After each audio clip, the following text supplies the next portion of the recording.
At the end of the 19th century, the renowned Austrian neurologist Sigmund Freud developed the theory of psychoanalysis. While often associated with psychoanalysis, many people forget a crucial part of Freud's life is that he frequently used something called cocaine. So why did Freud use so much cocaine?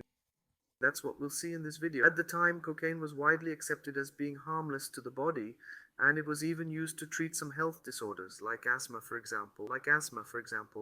And for Freud, cocaine was a peculiar drink that didn't align well with the logic of the fearsome chemical mechanisms of the time. In fact, Freud believed that cocaine could improve your health, provide mental alertness, and even cure high blood pressure. He proclaimed his ecstasy for the drug, calling cocaine the miracle drug, and used the drug regularly to treat his illness. Later, Freud discovered that the use of stimulant drugs was unhealthy for the human body and the risks of abusive use were significant. His theory was ignored at the Austrian Academy of Medicine. However, he continued to implement his self-medication treatment. In fact, Freud convinced many of his doctor friends to use cocaine alongside him. Another theory for Freud's cocaine use can be found in his own observations of human nature and mood medications. He believed that one of the main obstacles to health was the intimate and psychological disposition of human beings, and he thought that the use of drugs such as cocaine could temporarily increase euphoria and improve individuals' mood. With this, Freud believed he could promote a state of heightened spirituality and a healthier way of living. While Freud did convince some doctor friends to use cocaine with him, he also started to notice the long-term risks associated with excessive use of drugs such as cocaine. He stopped fully and started recommending other medications for treatment, asserting that the best health is achieved and maintained through healthy and correct lifestyle habits, not through medicines. And today I'm going to talk about why Freud stopped using cocaine. Okay, first we must understand what cocaine is and why it was so popular in the early 20th century. Cocaine is an extremely stimulant drug with a strong effect on the central nervous system, and it's these effects that gave it so much popularity as a pharmaceutical product. Consequently, several of Freud's patients began using cocaine as a treatment for psychiatric problems like depression, anxiety disorders, and other mental conditions. However, even though Freud turned to cocaine to alleviate his patients' symptoms, he himself faced the dangers of this drug. After a few years of excessive cocaine use, he discovered that the drug inhibited the normal functioning of some organs, causing serious consequences for his mental and physical health. Excessive use can result in dependence, cardiac distress, agitation, and changes in blood pressure, in addition to an increase in heart rate. For these reasons, Freud decided to stop using cocaine. After years of depending on the drug, he realized the damage it could cause to his health and decided to go through the detox process. He reported experiencing many difficulties during detox, including insomnia, dizziness, and headaches. However, Freud was determined to overcome these challenges successfully. After the process, he reported an improvement in his mental and physical health, as well as a significant improvement in his quality of life. This was a big step for Freud, and it's clear that this experience helped him rebuild his life after so many years of dealing with cocaine addiction. Over the years, Freud inspired others to follow his example and seek help for addictions, and that's why he continues to be revered as an important historical figure nearly always. It's important, almost like a symbol. As you might know, Freud was a neurologist.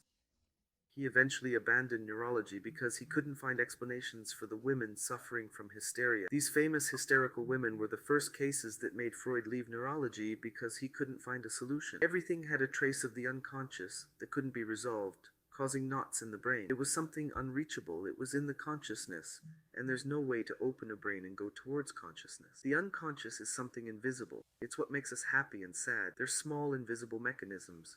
Consciousness. In reality, consciousness is already invisible and immovable, and the unconsciousness is much more complex. It's as if what you're looking at, our brain, is just the tip of the iceberg. Here, just imagine everything that lies below. Here, it's literally the pre-conscious on top of the iceberg, the conscious in the middle, and everything below that is the unconscious. It's something no one can comprehend.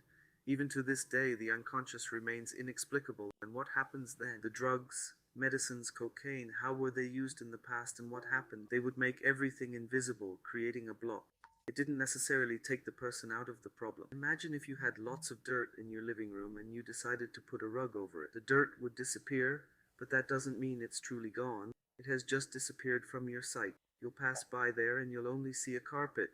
You won't see what is under there. But the moment you stop using medicine, stop covering up the problem with cocaine like it used to be, the problem will resurface because everyone has problems, just like Freud.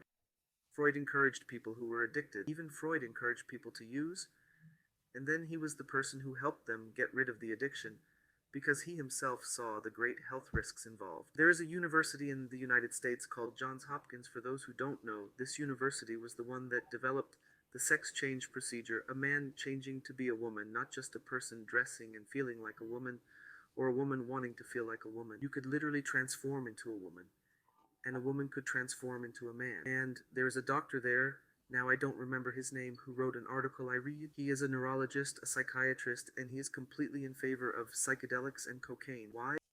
Because it can unlock your creativity, something that your own mind won't be able to do. Now, I want to make one thing very clear. I'm not encouraging you to use cocaine or psychedelics. No, I'm against that. I just read about it because I enjoy reading articles from different perspectives in all countries, not just here in Brazil. It's very interesting to see different points of view. It's like if I only studied Freud, who I talk about a lot more on my channel because everyone knows him. But there are many theories, many facets of psychoanalysis, psychiatry. It's not just Freud, there are many. But one thing I want you to understand, everyone has problems, everyone has unconscious problems that we can't even see. We can't try to hide that. I have a very strong opinion on treatments with drugs because they just mask the problem. The moment you stop taking the medicine, that problem will return, possibly even worse. Do you understand? Because he will feel ignored because his need was to disturb you. Understand?